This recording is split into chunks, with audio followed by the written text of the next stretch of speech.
Hello दोस्तों, मेरा नाम है राजीव और आप सबका स्वागत है मेरे एक नए वीडियो में जहां हम बात करेंगे डीएनए रेप्लिकेशन के बारे में।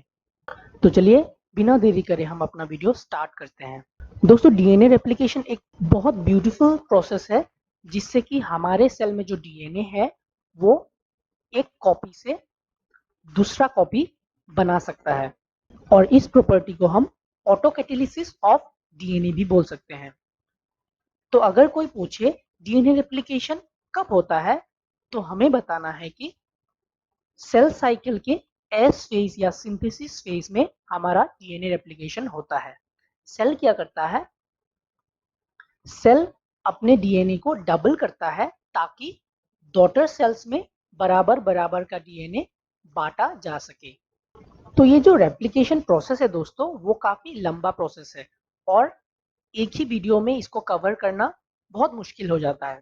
तो मैंने इस प्रोसेस को 3 डिफरेंट पार्ट्स में डिवाइड किया है ताकि हमें समझने में आसानी हो। तो पहला पार्ट में हम जानेंगे डीएनए रेप्लिकेशन में यूज होने वाले डिफरेंट टाइप्स ऑफ एंजाइम्स और प्रोटीन्स के बारे में। सेकेंड पार्ट में हम जानेंगे कैसे डीएनए रेप्लिकेशन प्रोसेस स्टार्ट होता है और फाइनली थर्ड पार्ट में हम जानेंगे एक्चुअल डीएनए रेप्लिकेशन प्रोसेस कैसे होता है।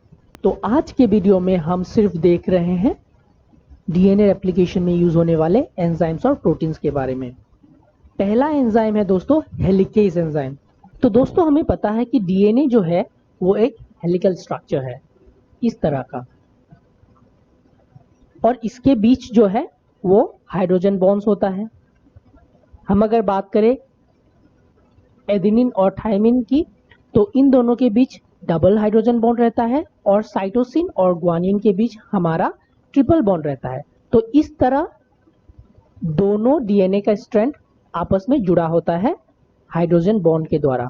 और ये जो हेलिकेज एंजाइम है, क्योंकि ये हेलिकल स्ट्रक्चर पे काम करता है और इन दोनों डबल स्ट्रैंड को सिंगल स्ट्रैंड बनाता है, इसीलिए इसका नाम पड़ा हेलिकेज। ठीक है दोस्तों, ये जो आप साइड में देख रहे हो ये एक ब्यूटीफुल रिप्रेजेंटेशन है कैसे हेलिकेज एंजाइम काम करता है। देखिए कैसे दोनों डबल स्ट्रैंड को सिंगल स्ट्रैंड बनाता जा रहा है। आप ये भी याद रखिए कि हेलिकेज जो एंजाइम है वो हमेशा काम करेगा एटीपी के द्वारा, क्योंकि एनर्जी की जरूरत होगी जब डबल स्ट्रैंड को सिंगल स्ट्रैंडेड बनाना होता है। ठीक है दोस्तों, चलते हैं नेक्स्ट एंजाइम में। हाँ तो दोस्तों चलिए टोपोआइसोमेरेज के बारे में बात करते हैं। टोपोआइसोमेरेज वो एंजाइम है जो कि डीएनए की टोपोलॉजी को अफेक्ट करेगा without affecting it's nucleotide sequence. इस सिचुएशन को समझने के लिए मान लीजिए कि डीएनए हमारा एक रस्सी है। तो आपको क्या लगता है, एक रस्सी में अगर आप ट्राई करोगे इस एक साइड से खोलने की तो जाहिर सी बात है कि वो दूसरा साइड जो है उसमें कुछ नॉट्स आ जाएंगे या फिर गांठ बन जाएगा। और टोपोआइसोमेरेज जो एंजाइम है वो इन गांठ को रिलीज करता है, या फिर इस रस्सी में जो टेंशन है उस टेंशन को रिलीज करने में टोपोआइसोमेरेज एंजाइम हेल्प करता है। हमारे सेल में 2 टाइप के टोपोआइसोमेरेज एंजाइम पाए जाते हैं, एक है टाइप 1 टोपोआइसोमेरेज और एक है टाइप 2 टोपोआइसोमेरेज। दोनों का जो वर्किंग प्रोसेस है उसको हम समझते हैं इन फिगर के साथ। देखिए ये टोपोआइसोमेरेज 1 है, ये आया डीएनए के एक स्ट्रैंड में लगा और फिर वो कट करेगा। देखिए कट हुआ, फिर निकाल के लाया वो, फिर वापस कट एंड्स को जोड़ दिया। ठीक है, ये है टोपोआइसोमेरेज 1 का वर्किंग प्रोसेस। हम अगर बात करें टोपोआइसोमेरेज 2 का, तो टोपोआइसोमेरेज 2 जो है वो डीएनए के दोनों स्ट्रैंड्स को कट करता है।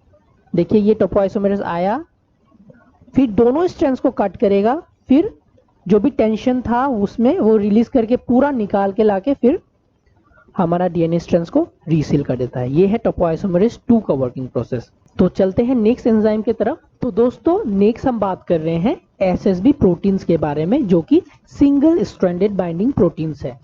नाम से ही बिल्कुल क्लियर हो जाना चाहिए आप लोग को कि ये जो प्रोटीन्स है वो आके हमारा सिंगल स्ट्रैंड डीएनए को स्टेबलाइज करेगा। स्टेबलाइज करने का मतलब क्या है कि ये सिंगल स्ट्रैंड डीएनए फिर से डबल स्ट्रैंड ना बन जाए उसका ध्यान रखेगा ये प्रोटीन, क्योंकि जो भी हमारा रेप्लिकेटिंग एंजाइम है उसको काम करने के लिए हमें क्या चाहिए, सिंगल स्ट्रैंड्स ऑफ डीएनए चाहिए। तो एसएसबी प्रोटीन्स का यही काम है दोस्तों कि वो सिंगल स्ट्रैंड डीएनए को फिर से डबल स्ट्रैंड बनने में रोके। ठीक है, चलते हैं नेक्स्ट एंजाइम में, जो कि है आरएनए प्राइमेज। आरएनए प्राइमेज की अगर बात करें दोस्तों, ये एक बहुत इंपॉर्टेंट एंजाइम है। ये इसलिए इंपॉर्टेंट है क्योंकि अगर ये काम ना करे दोस्तों तो हमारा डीएनए रेप्लिकेशन का प्रोसेस ही स्टार्ट नहीं हो सकता।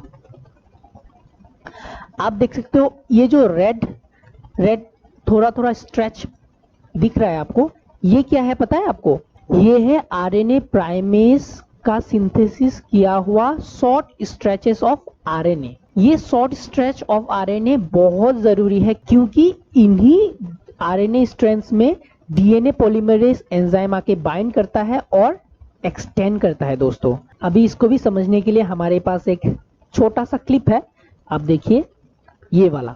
देखिए ये आरएनए प्राइमेज आया और एक शॉर्ट स्ट्रेच ऑफ आरएनए बना के चला गया। देखिए कितना ब्यूटीफुली दिखाया गया है। आरएनए प्राइमेज आया, ये छोटा सा स्ट्रेच बना के चला गया और अभी इसी स्ट्रेच को एक्सटेंड करेगा हमारा डीएनए पॉलीमरेज एंजाइम। ठीक है दोस्तों, तो चलिए अभी चलते हैं हम डीएनए पॉलीमरेज एंजाइम, जो कि हमारा मेन रेप्लिकेटिंग एंजाइम है। ये जो एंजाइम है दोस्तों वो एक बहुत कम्प्लेक्स एंजाइम है जिसमें कि बहुत सारा सब यूनिट्स पाए जाते हैं। तो मैं इन सब यूनिट के बारे में डिटेल्स में नहीं जाऊंगा क्योंकि बहुत लंबा हो जाएगा नहीं तो वीडियो। आप इस टेबल से, साइड में जो मैंने टेबल दिखाया है उस टेबल से आप पढ़ लीजिएगा कि सब यूनिट का क्या फंक्शन है और कैसे ग्रुप किया जाता है। मैं आपको मेनली इस पॉइंट पे मैं बताना चाहता हूं कि कैसे डीएनए पॉलीमरेज 3 काम करता है। तो देखिए दोस्तों, ये हमने अभी इससे पहले बात किया था कि आरएनए प्राइमर आता है और देखिए ये शॉर्ट स्ट्रेच ऑफ आरएनए जो है वो बना के चला जाता है। ये देखिए दोस्तों, ये आरएनए प्राइमेज का बनाया हुआ आरएनए प्राइमर का शॉर्ट स्ट्रेच है। अभी ये डीएनए पोल जो एंजाइम है वो आके लगेगा और कंप्लीटली एक नया डीएनए स्ट्रैंड यहाँ सिंथेसिस करेगा। दोस्तों ये यहाँ एक बात समझना बहुत इंपॉर्टेंट है कि ये जो हमारा डीएनए पॉलीमरेज 3 एंजाइम है, ये डीएनए स्ट्रैंड्स को रीड करेगा from 3 prime to 5 prime, but write करेगा, मतलब कि डीएनए सिंथेसिस करेगा हमेशा 5 प्राइम टू 3 प्राइम। ये जो है वो बहुत इंपॉर्टेंट है समझना।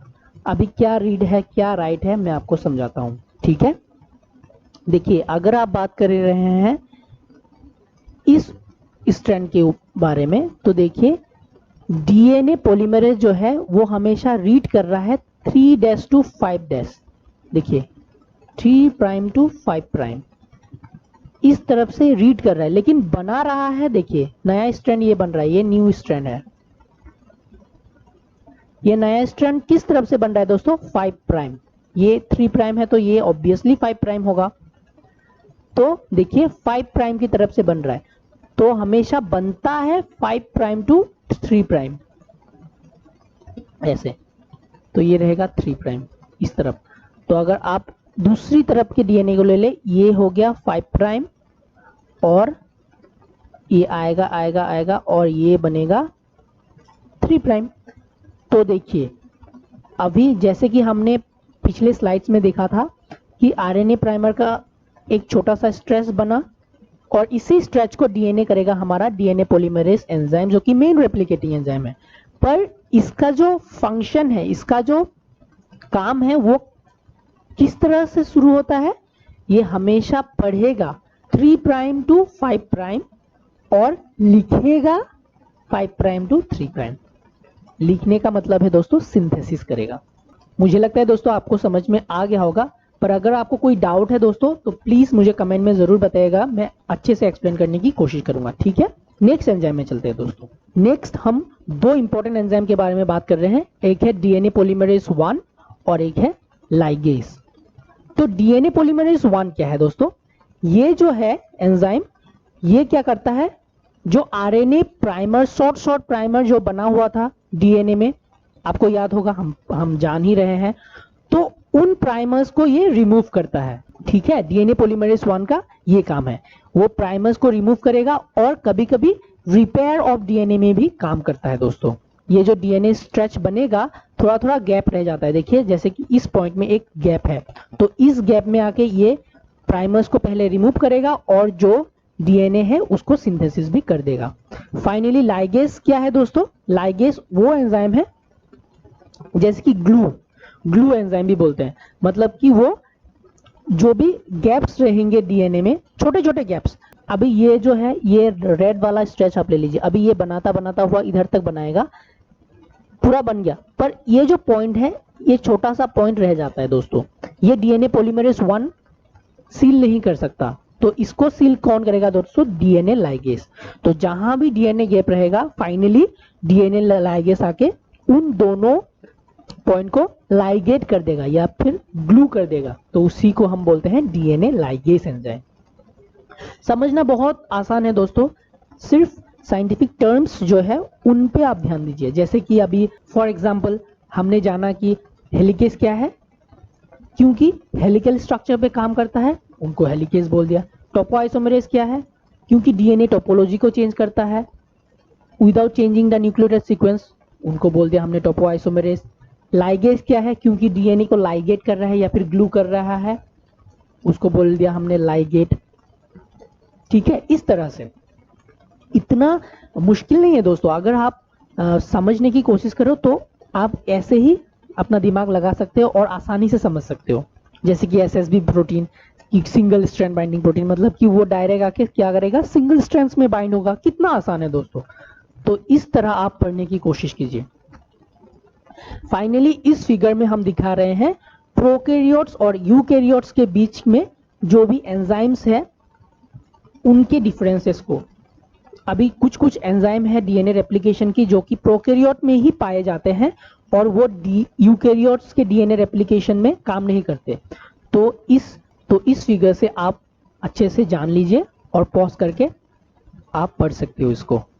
ठीक है, तो आज का वीडियो दोस्तों यही हम एंड करेंगे।